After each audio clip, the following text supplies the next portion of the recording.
নমস্কাৰ। আজি পুনৰ এটি নতুন আধ্যাত্মিক বাৰ্তালৈ পুনৰ আহিছোঁ। সন্মুখত নৱৰাত্ৰি পূজা আহি আছে। বসন্তকালৰ চৈত্ৰ নৱৰাত্ৰি পূজা অহা 30 মাৰ্চৰ পৰা আৰম্ভ হ'ব। আৰু এই নৱৰাত্ৰি পূজা সম্বন্ধীয় মই যিমানখিনি পাৰোঁ ক'বলৈ চাম, যদিও বৰ্তমান আজিৰ ভিডিঅ'টোত মই ক'ব ওলাইছোঁ নৱৰাত্ৰিৰ পূজাৰ এইবাৰৰ সময়সূচীখিনি, কোন তাৰিখে নৱৰাত্ৰি আৰম্ভ হয়, কোন তাৰিখে শেষ হ'ব, বা কোনদিনা কি পূজা হ'ব। 30 মাৰ্চ শুক্ল প্ৰতিপদ হ'ব দুপৰীয়া 2:32 সিদিনা প্ৰতিপদ বিহিত পূজাৰ তিথিটো থাকিব। 31 মাৰ্চ শুক্ল দ্বিতীয়া দুপৰীয়া 12:08 থাকিব সিদিনাৰ দ্বিতীয়া তিথি। 1 এপ্ৰিল শুক্ল তৃতীয়া ৰাতিপুৱা 9:43 থাকিব। আৰু 2 এপ্ৰিল চতুৰ্থী থাকিব ৰাতিপুৱা 7:23 আৰু সিদিনাই 7:23 যোৱাৰ পিছত পঞ্চমী বিহিত পূজাৰো সিদিনাই কৰিব লাগিব। 3 এপ্ৰিল ষষ্ঠী থাকিব ৰাত্ৰি 3:18 4 এপ্ৰিল সপ্তমী বিহিত পূজা হ'ব ৰাত্ৰি 1:39 সময় থাকিব। 5 এপ্ৰিল অষ্টমী ৰাতি 12:23 থাকিব। 6 এপ্ৰিলৰ নৱমী, ৰাম নৱমী বুলি যাক কোৱা হয়, সেই ৰাম নৱমী তিথিভাগ থাকিব 11:57 থাকিব তিথি ৰাতি নিশা।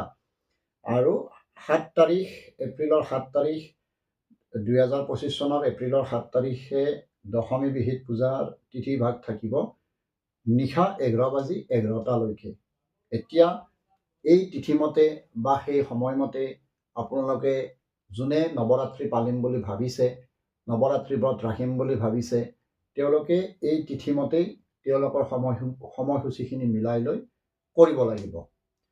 আৰু যিসকলে ব্ৰত পালিব কেনেকৈ কৰিব সেয়া ভিডিঅ' বাৰু পৰৱৰ্তী সময়ত মই দিবলৈ চাম।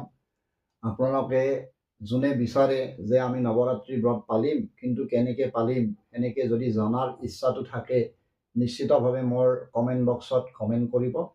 মই আপোনালোকক যিমান দূৰ পাৰোঁ মোৰ যথাজ্ঞানে আপোনালোকক এই সময়খিনিত কেনেকৈ নৱৰাত্ৰি ব্ৰত পালিব, কি ধৰণে কি নিয়ম মতে কৰিব, এই গোটেইখিনি কথা ক'বলৈ চাম। এতিয়া আজিৰ এটা তাৰিখ বা এটা তিথি, যিটো তিথি পৰিছে আপোনাৰ 2 এপ্ৰিলৰ চতুৰ্থী ৰাতিপুৱা 7:23 থাকিব আৰু ৰাতিপুৱা 7:23 যোৱাৰ পিছতেই পঞ্চমী তিথি থাকিব। বিভিন্ন সময়ত আপোনালোকে নিশ্চয় মন কৰে বা কিছুমান বিজ্ঞ লোকে কয় যে আমি সূৰ্য সিদ্ধান্ত মতে কাম কৰিম, বা এই সূৰ্য সিদ্ধান্ত বিশুদ্ধ সিদ্ধান্ত, এই সিদ্ধান্তবিলাকক লৈ বিভিন্ন সময়ত বিভিন্ন বিতৰ্কৰ সূত্ৰপাত হয়। এইবাৰো ঠিক দুৰ্গা পূজা, যি আমাৰ শৰৎকালীন দুৰ্গা পূজা হৈছিল, দুৰ্গা পূজাৰ সময়তো আমি সূৰ্য সিদ্ধান্ত মতে কৰিব পৰা নাই। আমাৰ কথাটো এনেকুৱা, বিজ্ঞ সমাজে কি কয় যে সূৰ্য সিদ্ধান্তটো ল'ব লাগে। এতিয়া 2 এপ্ৰিল চতুৰ্থী ৰাতিপুৱা 7:23 থাকিব।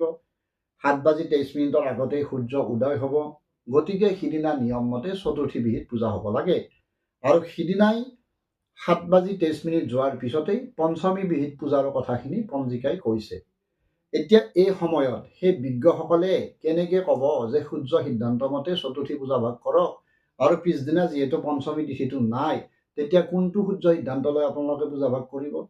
বিভিন্ন সময়ত সূৰ্য সিদ্ধান্ত, এই সিদ্ধান্তবিলাকক লৈ আৰু মেক্সিমাম পাগত গজা কিছুমান মানুহ থাকে যিসকলে সূৰ্য সিদ্ধান্তটো খুব বিতৰ্ক কৰি থাকে। মই মন কৰিছোঁ, মোৰ নিজৰ ক্ষেত্ৰতো মই ভুক্তভোগীও হৈছোঁ যে সূৰ্য সিদ্ধান্ত মতে আপুনি কামটো নকৰিলে এইটো অশুদ্ধ কথা হ'ল।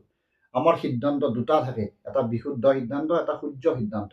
সূৰ্য সিদ্ধান্ত মতে নিয়ম মতে হ'ব লাগে সূৰ্যটো উদয় হোৱাৰ পিছতে যিটো তিথি পায়, সেই তিথিটো যদি ৰাতিপুৱা 10টাৰ আগত শেষো হৈ যায়, তথাপিও বা সেইদিনা সন্ধিয়া সূৰ্যাস্ত নোযোৱালৈকে সেইটো সূৰ্য সিদ্ধান্ত বুলিয়ে ধৰা হয়।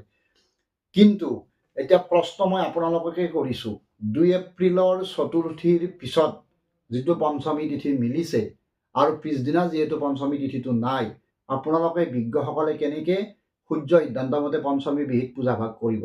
এইখিনি কথাৰ অৱতাৰণা কৰোৱাৰ নিমিত্তেই আজিৰ এই ভিডিঅ' ভাগ মই নিৰ্মাণ কৰিছোঁ বা প্ৰস্তুত কৰিছোঁ। পৰৱৰ্তী সময়ত ভক্তসকল উপকৃত হ'ব পৰা ধৰণে মোৰ যথাজ্ঞানে মই যিমান দূৰ পাৰোঁ আপোনালোকক আধ্যাত্মিক বাৰ্তাবিলাক দি যাবলৈ চেষ্টা কৰি যাম। আৰু নৱৰাত্ৰি ব্ৰত কেনেকৈ পালন কৰিব সেইখিনিও নিশ্চিতভাৱে মই নৱৰাত্ৰি ব্ৰত লগাৰ আগে আগে মই ক'ম। যদি আপোনালোকে ইচ্ছুক বুলি ভাবে মোক কমেণ্ট কৰিব, মই নিশ্চয় ব্ৰতটোৰ কথা বা কেনেকৈ পালিব নিয়ম কানুনখিনি মই জনাম। আজিৰ বিষয়টো আছিলে নৱৰাত্ৰিৰ সময়সূচীখিনি মই আপোনালোকক ভক্তসকলক বা যিসকলে নৱৰাত্ৰি বিশ্বাসী বা নৱৰাত্ৰি কেনেকৈ পালিব তেওঁলোকৰ সময়সূচীখিনি ক'লোঁ।